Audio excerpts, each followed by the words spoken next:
Sa isang kaganapan na naganap noong Lunes, sa selebrasyon ng ika-50 kaarawan ni Binyan Rep.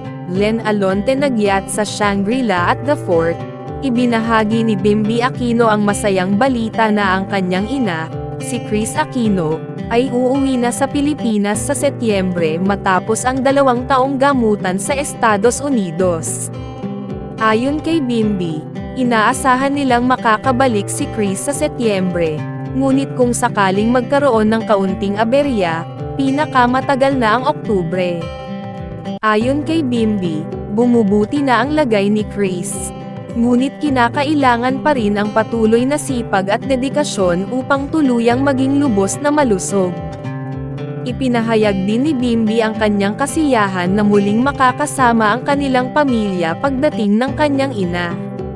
Dagdag pa niya, siya ang mag-aalaga sa kanyang ina pagbalik nila sa Pilipinas, katulad ng ginawa niya habang nasa Estados Unidos sila. Matatandaang noong Marso taong 2022, unang na-diagnose si Kris ng chronic spontaneous urticaria. Nakalaunan ay nagkaroon ng komplikasyon ng erosive gastritis at gastric ulcer.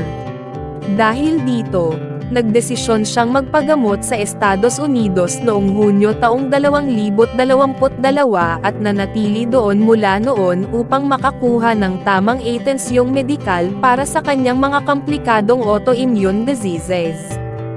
Ibinahagi ni Bimby na sa kabila ng mga pagsubok, naging matatag si Kris at patuloy na lumalaban para sa kanyang kalusugan. Bilang anak, buong pusong inalagaan ni Bimby ang kanyang ina sa bawat hakbang ng kanyang gamutan. Inaasahan nilang ang pagbabalik nila sa Pilipinas ay magbibigay ng karagdagang lakas at suporta kay Kris mula sa kanilang pamilya at mga kaibigan. Ang pagbabalik ni Kris Aquino sa Pilipinas ay inaasahan ng marami, lalo na ng kanyang mga tagahanga at taga-suporta na nagdarasal para sa kanyang agarang paggaling. Sa ngayon, patuloy pa rin ang mga pag-aalaga at gamutan kay Kris, ngunit positibo si Bimby na sa tulong ng kanilang pamilya at mga mahal sa buhay, muling magkakaroon ng magandang kalusugan si Kris.